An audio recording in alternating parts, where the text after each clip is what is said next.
여러분, 지난주 말씀이 기억나시는지 모르겠습니다.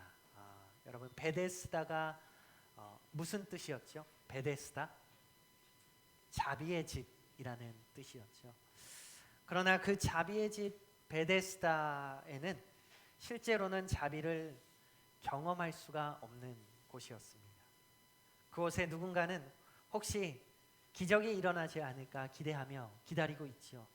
또 누군가는 오랜 기다림 속에서 이미 마음이 지쳐버린 채 하루하루를 버티고 있습니다. 그런 사람들 가운데 38년 동안 병을 앓고 있던 한 사람이 있었지요. 성경은 그의 이름을 말해주지는 않습니다. 대신에 그의 시간을 말해주고 있습니다. 38년이죠. 이 숫자 하나만으로도 그의 삶이 얼마나 오랫동안 묶여 있었는지를 충분히 느낄 수 있습니다. 그 시간 동안 그는 같은 자리에서 같은 기다림을 반복하며 살아가고 있었습니다. 그런데 어느 날 예수님께서 그곳에 오셨죠. 그리고 그에게 다가가셔서 이렇게 물으셨습니다. 네가 낫고자 하느냐?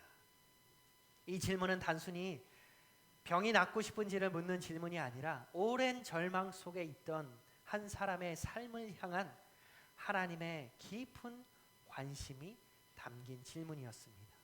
그리고 예수님은 그에게 말씀하시죠.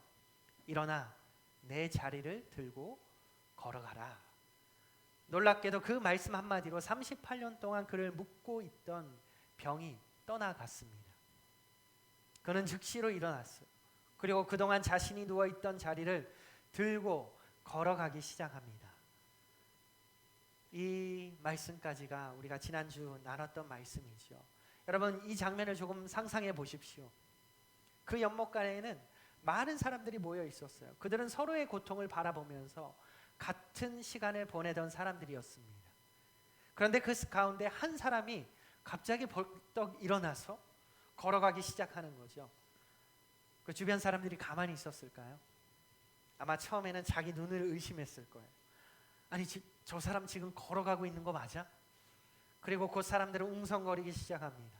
누군가는 그에게 가까이 다가가서 그 사람을 붙들고 물어봤겠죠. 아니, 이게 어떻게 된 것입니까? 방금 무슨 일이 일어난 겁니까? 사람들의 눈빛이 달라지고 누군가는 마음속으로 이런 생각을 품었을지도 모릅니다. 저 사람이 저런 일이 일어났다면 나에게도 기적이 일어나지 않을까? 늘 절망이 가득하던 그 장소가 갑자기 놀라움과 흥분으로 가득 찹니다. 그런데 요한복음은 이 놀라운 사건을 기록하면서 아주 짧은 문장 하나를 덧붙이고 있어요. 지난 설교 마지막 본문이었던 요한복음 5장 9절의 말씀인데요. 마지막에 이렇게 기록합니다. 그 사람이 곧 나아가서 자리를 들고 걸어가니라. 이날은 안식일이니. 뭐라고 말하고 있어요? 이날은 안식일이니. 이 짧은 한 문장이 이 이야기의 분위기를 완전히 바꾸어 놓고 있습니다. 마치 밝게 빛나던 하늘에 갑자기 먹구름이 들이오는 것처럼 느껴져요.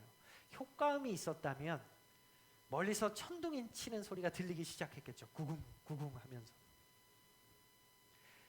지금 한 사람의 인생이 회복되었습니다. 38년 동안 묶여있던 병이 떠나갔어요. 누구라도 기뻐하고 감사할 만한 일이 일어난 것입니다. 그런데 요한복음은 그 장면을 설명하면서 마지막에 이날은 안식일이니 라고 말하고 있어요.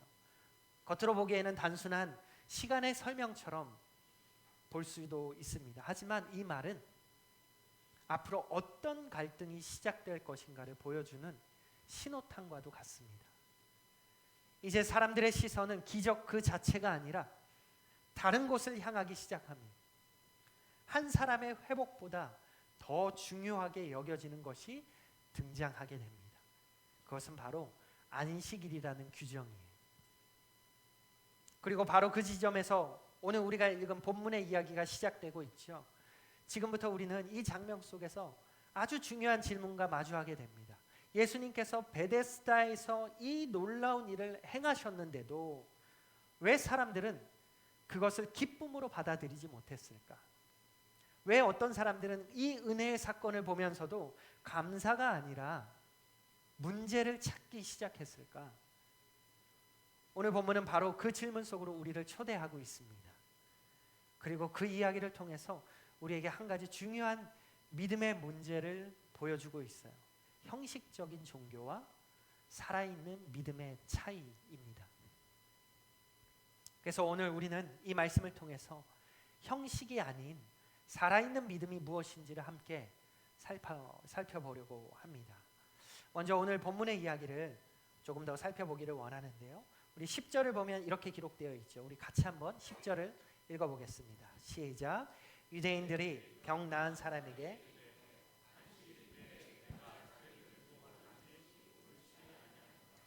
여러분 38년 동안 병으로 묶여 있던 한 사람이 고침을 받았어요. 평생 누워 지내던 사람이 놀랍게도 일어나서 걸어가고 있습니다. 그런데 유대인들이 그 사람을 보고 처음으로 한 말이 무엇입니까? 야, 정말 놀랍다. 하나님이 큰 일을 하셨다. 이게 어떻게 된 일인가? 누가 너를 고쳐주었는가? 이런 말이 아니죠. 그들이 처음으로 한 말은 이것입니다. 안식일인데 네가 자리를 들고 가는 것이 옳지 않다라는 말이에요. 여러분 이 장면을 생각해 보세요. 지금 눈앞에 한 사람의 인생이 완전히 바뀌는 일이 일어났어요. 38년 동안 묶여있던 병이 떠나갔잖아요. 그 사람이 일어나 걸어가고 있잖아요. 그런데 그들의 관심은 그 기적이 아니라 그들의 눈에 먼저 들어온 것은 뭐였어요? 자리였어요. 자리. 왜 네가 그 자리를 들고 지금 가느냐? 안식일인데. 이것이 바로 형식적인 종교의 모습입니다. 형식적인 종교는 하나님의 일을 보지 못합니다. 은혜의 사건을 보지 못합니다. 하나님이 지금 무엇을 하고 계신지를 보지 못합니다. 대신에 규정을 봐요. 규칙을 봐요. 틀을 봐요. 마치 이런 것과 비슷하죠. 어떤 한 사람이 허랑방탕한 삶을 살다가 주님 만나서 구원받고 완전히 새로운 삶을 살기 시작했어요. 술을 끊고 가정을 회복하고 하나님을 열심히 섬기기 시작해요. 그런데 그 사람을 향해서 누군가 이렇게 말하는 거예요. 아, 왜 예배 시간에 옷차림이 저렇지? 왜 인사를 저렇게 하지? 왜 규칙을 제대로 안 지키지? 여러분 그런 말을 하는 순간 우리는 뭘 보고 있는 겁니까? 하나님이 하신 일을 보는 게 아니라 형식을 보고 있는 거죠. 규정을 보고 있는 거죠. 바로 지금 유대인들이 그런 모습을 보이고 있어요. 당시 유대인들은 안식일을 매우 엄격하게 지키고 있었죠. 그런데 여러분 하나님이 이 안식일을 우리에게 주신 이유는 사람을 살리기 위한 것이었어요. 하나님께서 사람에게 쉼을 주시고 하나님을 기억하게 하시고 지친 삶을 다시 살려내기 위해서 주신 날이 바로 여러분 안식일입니다. 그런데 시간이 지나면서 이 안식일은 점점 무거운 규정으로 바뀌기 시작해요. 랍비들은 안식일에 해서는 안 되는 일을 세세하게 규정하기 시작합니다. 정하기 시작해요. 그래서 기록을 보면 안식일에는 39가지 종류의 노동이 금지되어 있어요. 그 가운데 하나가 뭐냐면 바로 짐을 옮기는 거예요. 할 수가 없어요. 그런데 지금 이 사람이 자신의 그 자리를 들고 가는 것은 그들이 보기에 분명한 규정 위반처럼 보이는 거죠. 하지만 여러분 정말 이 사건이 안식일을 어긴 사건일까요? 그렇지 않아요. 이 사건은 오히려 안식일의 참된 의미를 보여주는 사건입니다. 안식일은 사람을 살리는 날이에요. 하나님이 생명을 회복시키시는 날이에요. 그런데 지금 이 안식일에 실제로 한 사람의 생명이, 한 사람의 인생이, 그의 삶이 회복되었죠. 그렇다면 이것이야말로 안식일의 참된 모습이 아닙니까? 하지만 형식적인 종교는 그것을 보지 못합니다. 11절을 보면 대답하되 나를 낫게 한 그가 자리를 들고 걸어가라 하더라 하니, 이 병자가 고백하는 말이에요.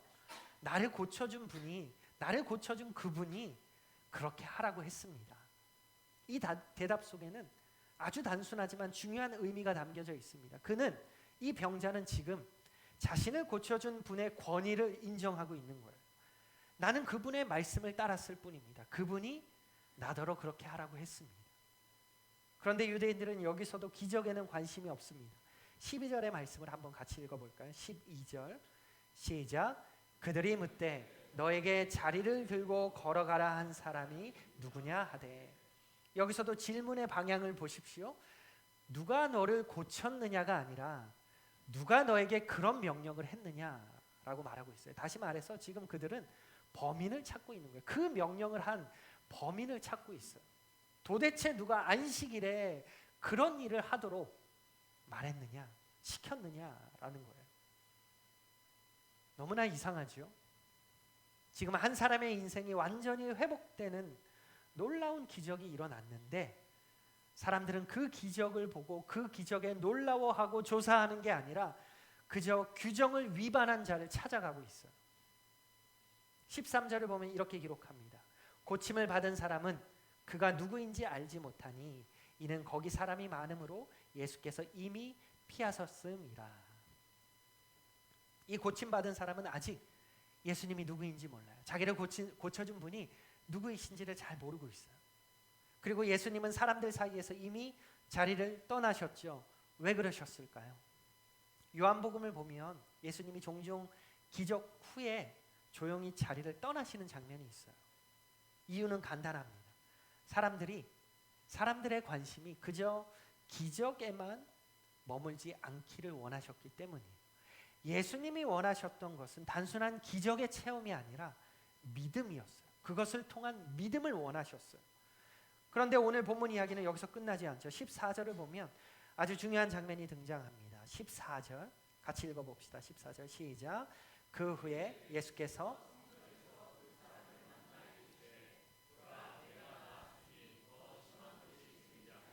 다시는 죄를 범하지 말라 하시. 예수님이 다시 그 사람을 찾아서 만나십니다. 다시 한번 만나십니다. 그런데 어디서 그를 만나세요? 성전에서 만나시죠. 이 장면은 매우 의미가 있습니다. 병이 나은 이 사람은 이제 성전에 올라와 있습니다. 어쩌면 하나님께 감사하기 위해 왔을 수도 있고 어쩌면 자신의 삶을 새롭게 시작하는 마음으로 왔을 수도 있습니다. 그런데 그곳에서 예수님이 다시 그를 만나시죠. 그리고 이렇게 말씀하세요. 보라, 네가 나았으니 더 심한 것이 생기지 않게 다시는 죄를 범하지 말라. 이 말씀은 병이 항상 개인의 죄 때문에 생긴다는 뜻은 아니에요. 성경은 그런 단순한 공식을 우리에게 말하지 않습니다. 하지만 예수님은 지금 이 사람에게 더 중요한 문제를 말씀하고 계세요. 몸의 치유보다 더 중요한 것은 영혼의 삶이라는 거예요. 이제 새로운 삶을 살아라 라고 말씀하고 계시는 거예요. 다시 말해서 예수님은 단순히 그의 몸만 고쳐주신 것이 아니라 그의 삶 전체를 새로운 방향으로 부르고 계십니다. 그런데 15절에 가면 이 이야기가 또 다른 방향으로 전개가 돼요. 우리 같이 읽어볼까요? 15절 시작. 그 사람이 유대인들에게 가서 자기를 고친 이는 예수라 하니라. 이 15절을 두고 학자들 사이에 해석이 조금씩 나뉘어집니다. 어떤 학자들은 이 장면을 좀 부정적으로 봐요. 이 고침받은 병자가 지금 예수님을 고발하는 것처럼 이 구절을 이해하는 거죠. 하지만 또 다른 많은 해석은 이렇게 봅니다. 이 사람이 이제 자신을 고쳐주신 분이 누구인지 깨달았어요. 예수란 분이 자신을 고쳐주게 되었고 지금 그것을 유대인들에게 고백하는 거예요. 선언하는 거예요. 나를 고쳐주신 분이 예수란 분이다. 저는 이 해석을 신뢰합니다. 어찌되었든 중요한 것은 그 다음에 일어나는 일이죠. 16절을 한번 다시 읽어볼까요? 시작. 그러므로 안식일에 이러한 일을 행하신다 하여 유대인들이 예수를 박해하게 된지라. 이제 갈등이 본격적으로 시작이 됩니다. 유대인들은 이 예수를 박해하기 시작해요. 핍박하기 시작해요. 왜 그렇습니까? 안식일에 이런 일을 하셨다라는 이유 때문이에요. 여러분, 여기서 우리는 예수님의 의도를 조금 생각해 볼 필요가 있을 것 같아요. 예수님이 이 날이 안식일인 줄 모르셨을까요? 그렇지 않아요. 예수님은 분명히 알고 계셨어요. 그리고 안식일에 이런 일을 하면 어떤 일이, 어떠한 논쟁이 일어날 것인지를 잘 알고 계셨어요. 그런데도 왜 굳이 안식일에 이 일을 하셨을까요? 그 이유는 분명합니다. 예수님은 죽어있는 종교를 깨뜨리시기 위해서. 형식만 남은 신앙을 깨뜨리시고 하나님이 원하시는 살아있는 믿음이 무엇인가를 보여주기 위해서였어요. 그리고 예수님은 결정적인 말씀을 하십니다. 17절에 예수께서 그들에게 이르시되 내 아버지께서 이제까지 일하시니 나도 일한다 하시매. 여러분, 하나님께서 안식일에 일하실까요? 일 안 하실까요? 하나님께서 일하십니다. 안식일에도 여러분 해는 떠요. 안식일에도 비가 내려요. 안식일에도 아이가 태어나고 안식일에도 사람이 죽습니다. 세상은 여전히 움직이고 있어요. 하나님은 안식일에도 여전히 세상을 주관하고 계시죠. 유대인들도 이 사실을 모르지 않았습니다. 그들도 하나님께서는 안식일에도 세상을 붙드시고 다스리고 계신다는 사실을 알고 있어요. 그런데 예수님은 거기서 한 걸음 더 나아가서 이렇게 말씀하시는 거예요. 뭐라고 말씀하셨어요? 내 아버지께서 이제까지 일하시니 나도 일한다 라는 거예요. 이 말은 단순히 자신의 행동을 설명하는 말이 아니라 이 말은 자신의 정체성을 드러내는 선언이에요. 하나님께서 안식일에도 생명을 붙드시고 일하시는 것처럼 나도 그렇게 일한다라는 거예요. 자신을 하나님과 같은 동등한 권위를 가진 분으로 말하고 있는 것이죠. 그래서 18절을 보면 유대인들이 더욱 분노해서 이렇게 말합니다. 우리 18절 마지막으로 한 번 더 읽어보겠습니다. 시작. 유대인들이 이로 말미암아 더욱 예수를 죽이고자 하니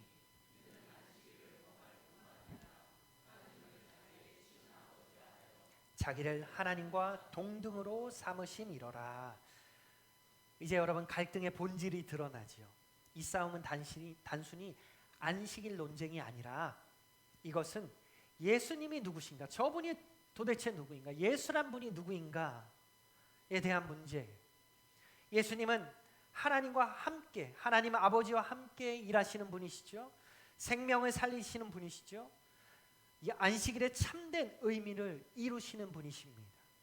하지만 형식적인 종교는, 규정에 갇혀 있는 종교는 그 사실을 받아들이지 못하고 있어요. 그래서 은혜의 사건 앞에서도 기뻐하지 못하고 결국 예수님을 죽이려고까지 하게 된 것입니다. 바로 여기에서 우리는 오늘 말씀의 핵심과 마주하게 됩니다. 같은 사건을 보았는데도 어떤 사람은 은혜를 붙들고 어떤 사람은 규정과 형식만을 봅니다. 같은 예수님을 만났는데도 어떤 사람은 믿음으로 그분께 반응하고 어떤 사람은 분노하며 반응해요. 그 차이는 어디서 오는 것일까요? 바로 형식적인 종교와 살아있는 믿음, 죽은 종교와 살아있는 믿음의 차이인 것이죠. 어떤 사람은 형식을 붙들고 있었고 어떤 사람은 믿음으로 반응했기 때문입니다. 그래서 우리는 이 본문을 통해서 형식이 아니라 살아있는 믿음이 어떤 모습인지를 발견하게 되는 것이죠. 그것을 간단하게 세 가지로 함께 나눠보려고 합니다. 첫 번째로 형식이 아닌 살아있는 믿음은 받은 은혜를 헛되이 낭비하지 않습니다. 우리 같이 한번 읽어볼까요? 시작. 받은 은혜를 헛되이 낭비하지 않습니다. 본문 14절을 우리 다시 한번 읽어봅시다. 14절 말씀 시작. 그 후에 예수께서 성전에서 그 사람을 만나 이르시되 보라 내가 나았으니 더 심한 것이 생기지 않게 다시는 죄를 범하지 말라 하시니. 여러분 이 말씀이 왜 중요할까요? 예수님은 단순히 그 사람의 병만 고쳐준 게 아니기 때문이라고 했어요. 예수님은 그 사람의 삶 전체를 바라보고 계십니다. 몸의 치유로 끝나는 것이 아니라 이제 그 은혜를 받은 이 한 사람이 어떤 삶을 살아가느냐가 더 중요한 문제예요. 그래서 예수님은 그에게 성전에서 다시 만나서 말씀하시는 거예요. 다시는 죄를 범하지 말라. 다시 말하면 이런 뜻입니다. 너는 이제 새로운 삶을 살아야 한다. 하나님이 너에게 베풀어 주신 그 은혜를 헛되이 낭비하지 말아라. 여러분 하나님께서 우리에게 은혜를 주시는 이유가 무엇입니까? 은혜를 주시는 이유는 단순히 우리의 형편을 조금 더 편안하게 만들어 주시기 위함이 아니에요. 하나님이 은혜를 주시는 이유는 우리의 삶이 다시금 하나님을 향하도록 하기 위해서예요. 그런데 문제는 무엇입니까? 사람들은 종종 하나님이 주신 은혜를 하나님을 향하는 통로가 아니라 오히려 하나님에게서 멀어지는 기회로 사용하기도 한다는 사실이에요. 너무나 안타까운 사실이죠. 기독교 전승 가운데 이런 이야기가 있어요. 어떤 사람이 소경이었는데 예수님의 은혜로 눈을 뜨게 되었어요. 평생 보지 못하던 사람이 갑자기 세상을 보게 된 거예요. 얼마나 놀라운 은혜입니까? 그런데 시간이 지나고 나서 사람들 사이에 이상한 소문이 들리기 시작해요. 그 사람이 방탕한 삶을 살고 있다는 거예요. 술과 쾌락에 빠져서 엉망으로 살아가고 있다는 이야기가 퍼지기 시작했어요. 그래서 몇 사람이 그를 찾아가서 이렇게 말합니다. 아니, 당신은 하나님의 은혜로 눈을 뜬 사람이 아닙니까? 그런데 왜 이렇게 방탕하게 살아가고 있습니까? 그 말을 들은 그 사람이 오히려 이렇게 대답을 했다는 거예요. 이건 내 책임이 아니라 예수님 책임입니다. 내가 눈이 보이지 않을 때는 유혹을 보지 못했습니다. 그런데 예수님이 내 눈을 뜨게 하셨기 때문에 이제 세상의 유혹이 너무 많이 보입니다. 그러니 내가 이렇게 사는 것은 어쩔 수 없는 일입니다. 여러분, 이런 황당한 말이 어디 있어요? 그런데 가만히 생각해 보면 이런 모습이 사실 우리에게 낯설지 않아요. 왜냐하면 오늘을 살아가는 사람들 가운데에도 하나님의 은혜를 이렇게 사용하는 사람들이 있기 때문이에요. 어떤 사람이 이렇게 말해요. 하나님이 나에게 은혜, 재물을 부어주셨습니다. 재물을 주셨습니다. 그런데 그 돈 때문에 하나님을 잊어버려요. 또 어떤 사람은 이렇게 말합니다. 하나님이 나에게 좋은 직장 주셨습니다. 은혜입니다. 그런데 그 직장 때문에 예배할 시간이 없어져요. 어떤 사람은 이렇게 말해요. 하나님이 나에게 건강 주셨습니다. 은혜입니다. 그런데 그 건강 때문에 하나님 없이도 잘 살 수 있다고 생각하기 시작해요. 얼마나 안타까운 일입니까? 하나님이 주신 선물 때문에 오히려 하나님과 멀어지는 일이 일어나요. 어려울 때는 하나님 찾죠. 부족할 때는 하나님께 매달려요. 눈물로 기도해요. 그런데 하나님이 은혜 주시고 형편이 나아지기 시작하면 조금씩 하나님이 내 삶에서 멀어지기 시작해요. 기도가 줄어들고 말씀에서 멀어지기 시작하고 예배가 가벼워지기 시작해요. 여러분, 이것이 바로 은혜를 낭비하는 삶이에요. 하나님께서 우리에게 주신 그 은혜는 하나님 없이도 잘 살라고 주신 것이 아닙니다. 그 은혜를 통해서 하나님 더 깊이 사랑하고 하나님과 더 가까이 살아가도록 하기 위해서예요. 그래서 예수님은 38년 된 이 병자에게 이렇게 말씀하고 계시는 거예요. 보라, 네가 나았으니 이제 다시는 죄를 범하지 말라. 이 말은 단순한 경고가 아닙니다. 이 말은 은혜를 받은 사람에게 주시는 초대와도 같아요. 이제 새로운 삶을 살아라. 하나님의 은혜에 합당한 삶을 살아라. 여러분, 형식만 남은 종교는 은혜를 경험해도 삶이 잘 변하지 않아요. 은혜를 받아도 여전히 같은 방식으로 살아갑니다. 하지만 살아있는 믿음은 다릅니다. 살아있는 믿음은 은혜를 받으며 삶이 변화되어져.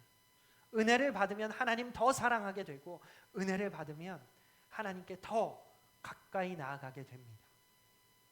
그래서 오늘 우리는 이 말씀 앞에서 여러분 스스로에게 질문해 보셔야 돼요. 나는 하나님이 주신 은혜를 어떻게 사용하고 있는가? 하나님이 내게 내 삶에 부어주신 그 복이 나를 하나님께 더 가까이 이끌고 있는가? 아니면 오히려 하나님에게서 멀어지게 만들고 있는가? 형식이 아닌 살아있는 믿음, 이것은 받은 은혜를 낭비하지 않는 삶이에요. 여러분들의 삶이 그런 살아있는 믿음으로 은혜를 낭비하지 않고 살아가기를 축복합니다. 두 번째로 형식이 아닌 살아있는 믿음, 그 믿음은 무엇이냐면 예수님을 숨기지 않고 선포하는 거예요. 우리 이것도 같이 한번 읽어볼까요? 시작. 예수님을 숨기지 않고 선포합니다.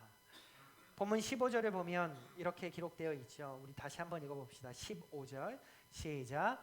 그 사람이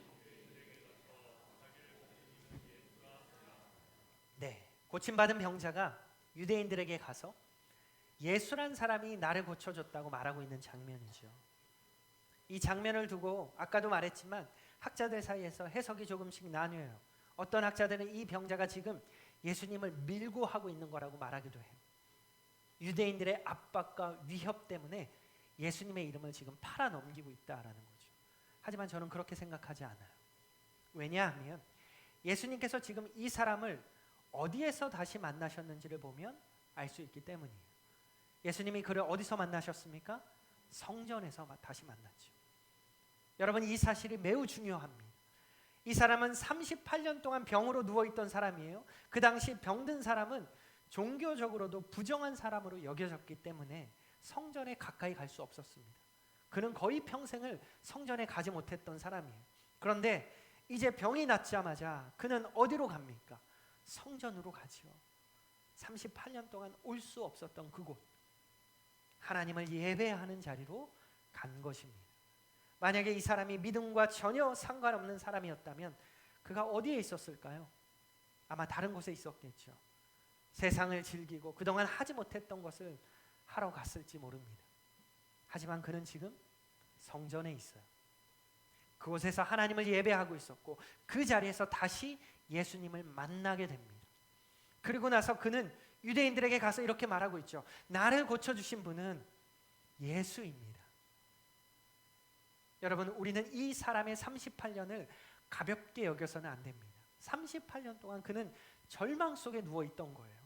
걷지도 못하고 희망도 없고 같은 자리에 계속해서 묶여있던 시간이죠. 그런데 어느 날 예수님이 찾아오셨어요. 그리고 물으시죠. 네가 낫고자 하느냐? 여러분, 이 사람이 이 질문을 어떻게 잊을 수 있겠습니까? 그리고 이어서 들려온 말씀이 있었죠. 일어나 네 자리를 들고 걸어가라. 그 말씀을 듣고 그 사람은 실제로 걷게 되었어요. 그런데 그가 그 예수를 어떻게 잊을 수 있겠습니까? 그래서 그는 숨기지 않습니다. 그는 분명하게 말합니다. 나를 고쳐주신 분은 예수입니다. 여러분, 이것이 살아있는 믿음의 모습이죠. 살아있는 믿음은 예수를 숨기지 않습니다.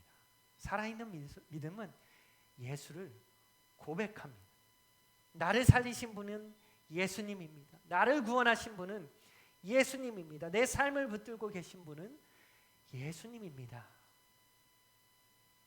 이렇게 예수님을 증거하는 것이 살아있는 믿음의 모습이에요. 그런데 오늘을 살아가는 많은 사람들의 신앙은 조금 다른 것 같습니다. 교회는 다니지만 예수님을 잘 말하지 않는 것 같아요. 누군가 물으면 이렇게 말하죠. 아, 저 교회 다녀요. 아, 저 교회 다니고 있어요. 여러분, 교회를 다니는 것과 예수를 믿는다는 고백은 조금 다른 이야기예요. 교회는 예수님을 믿는 사람들이 모이는 곳이죠. 하지만 교회를 다닌다고 해서 이 자리에 모여 있다고 해서 자동으로 예수님의 사람이 되는 것은 아닙니다. 살아있는 믿음은 분명하게 말할 수 있어야 돼요. 나는 단지 교회를 다니는 사람이 아니라 나는 예수를 믿는 사람입니다. 우리가 세상을 살다 보면 신앙을 드러내기가 쉽지 않죠. 직장에서, 학교에서, 그리고 사람들과의 관계 속에서 신앙을 드러내는 것이 점점 더 어려워집니다. 괜히 어색해질까 봐. 괜히 눈치가 보이고 그래서 믿음을 숨기고 싶을 때도 있어요. 그래서 많은 사람들이 조용한 신앙을 선택해요. 하지만 여러분, 우리가 믿는 분은 숨겨야 할 분이 아니라 드러내고 증거해야 할 분인 줄 믿습니다. 나를 구원하신 분이 예수님이고 나를 다시 일어나게 하시는 분이 예수님이고 지금도 내 삶을 붙들고 계신 분이 예수 그리스도이기 때문이죠. 이번 주 금요일부터 전도가 시작돼요. 우리 전도팀이 전도지와 물티슈를 이렇게 나눠주면서 전도를 하는데 그때 하는 말이 있어요. 저희 교회 오세요. 교회 다니세요. 이렇게 말할 수도 있지만 저희가 하는 이야기는 예수님 믿으세요 라고 말하면서 물티슈와 전도지를 나눠줘요. 단지 교회가 아니라 그 이름을 선포하는 거예요. 짧은 한마디이지만 그 이름을 숨기지 않는 거예요. 38년 된 병자는 숨기지 않았어요. 나를 고쳐주신 분은 예수입니다. 여러분의 삶도 이런 고백이 있는 삶이 되기를 소망해요. 나의 주님은 예수님입니다. 나의 삶의 주인은 예수 그리스도입니다. 이렇게 예수님을 숨기지 않고 살아가는 믿음, 그 믿음이 여러분의 믿음 되기를 축복합니다. 마지막 세 번째로 형식이 아닌 살아있는 믿음은 하나님과 친밀한 관계를 추구합니다. 우리 같이 한번 읽어봅시다. 시작. 하나님과 친밀한 관계를 추구합니다. 이것이 형식이 아닌 살아있는 믿음의 모습이에요. 우리 17절의 말씀 우리 한 번 더 읽어봅시다. 17절 시작. 예수께서 그들에게 이르시되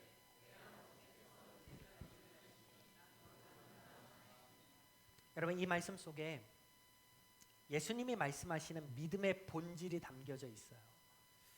예수님에게 믿음이란 단순히 규정을 잘 지키는 게 믿음이 아니에요. 예수님에게 믿음이란 아버지 하나님과의 관계예요. 관계. 내 아버지께서 일하시니 나도 일한다 라고 말하고 계세요.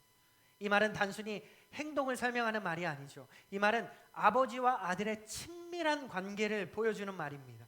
예수님은 하나님을 그저 멀리 계신 존재로 말하고 있지 않아요. 뭐라고 말하고 있어요? 아버지라고 말하고 있죠. 아버지. 아버지라는 이 말은 단순한 호칭이 아니라 이것은 가장 친밀한 관계의 언어예요. 아버지는 나를 알고 나는 아버지를 알아요. 아버지는 나를 사랑하고 나도 아버지를 사랑해요. 이것이 바로 예수님이 보여주신 믿음이에요. 믿음의 모습이에요. 그런데 지금 예수님을 가장 강하게 반대하고 있는 사람들은 누구였습니까? 유대인의 종교 지도자들이죠. 그들은 누구보다 종교적으로는 열심히 있던 자들이에요.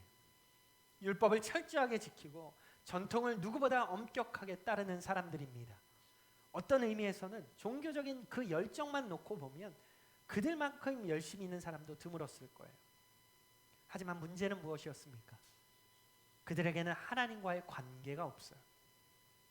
그들은 율법을 사랑했지만 하나님을 사랑하지는 않아요. 그들은 종교를 붙들고 있었지만 하나님과는 친밀하지 않습니다. 그래서 예수님이 하나님을 내 아버지라고 부르는 것을 들었을 때 그들이 견딜 수가 없었던 거예요. 어떻게 하나님을 자기 아버지라고 부를 수 있지? 그들은 그 말을 신성모독으로 받아들입니다. 하지만 사실은 그것이 참된 믿음의 모습이에요. 살아있는 믿음의 모습이죠. 여러분, 죽은 종교는 언제나 형식과 규칙 중심의 종교예요. 해야 할 것과 하지 말아야 할 것을 따지는 데 집중합니다. 하지만 살아있는 믿음은 언제나 관계 중심입니다. 하나님을 사랑하고 하나님께 사랑받는 관계입니다. 그래서 살아있는 믿음의 사람들, 살아있는 믿음을 소유한 사람들은 하나님을 향해서 이렇게 고백하는 거예요. 하나님, 나는 주님 없이는 살 수 없습니다. 하나님, 오늘도 주님과 함께 걷고 싶습니다. 오늘도 주님과 더 친밀해지고 싶습니다. 여러분, 우리의 신앙이, 여러분의 신앙이 살아있는 믿음인지를 어떻게 알 수 있을까요? 아주 단순한 질문으로 우리가 확인해 볼 수 있어요. 나는 하나님을 진정으로 사랑하고 있는가? 시간이 지날수록 하나님이 더 가까워지고 더 친밀해지고 싶은가? 기도할 때에 하나님을 더 만나고 싶은 마음이 내 마음에 간절한가? 말씀을 읽을 때 그 하나님 더 알고 싶고 사모함이 있는가? 이 마음이 여러분 가운데 있다면 살아있는 믿음을 소유하고 살아가는 거죠. 그런데 교회를 오래 다니다 보면 신앙의 어느 순간 관계가 아니라 습관이 되어버리는 것이죠. 예배를 드리지만 하나님을 갈망하지는 않는 것 같아요. 기도는 하지만 하나님을 찾는 마음이 없어요. 말씀을 듣지만 하나님을 만나지는 못해요. 그러면 신앙은 조금씩 형식에 갇히게 됩니다. 마치 오래된 종교의 동굴 속으로 들어가는 것과 같아요. 겉으로 보기에는 신앙생활을 하는 것 같지만 마음의 중심에는 하나님과의 관계가 점점 사라지고 있는 것이죠. 여러분, 예수님께서 왜 안식일에 이 일을 행하셨습니까? 단지 규정을 깨기 위해서가 아닙니다. 사람들이 만들어 놓은 죽은 종교의 틀을 깨기 위해서였습니다. 형식 속에 갇혀 있던 사람들을 살아있는 믿음의 자리로 부르시기 위해서였어요. 그래서 예수님은 우리에게도 묻고 계십니다. 너의 믿음은 형식인가? 아니면 관계인가? 하나님은 우리를 종교인이 되라고 부르신 것이 아닙니다.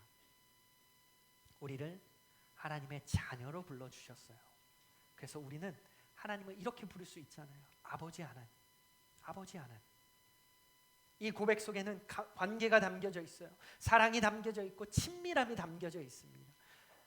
여러분, 형식적인 종교가 아니라 하나님과 친밀한 관계 속에서 살아가는 그 살아있는 믿음을 가지시길 바랍니다. 예배할 때, 우리가 예배를 드릴 때 하나님 더 만나기를 갈망하시고, 기도할 때에 하나님 더 사랑하기를 원하고, 하루하루 삶 속에서 하나님과 함께 걷기를 원하는 그러한 믿음이 여러분 가운데 있기를 바랍니다.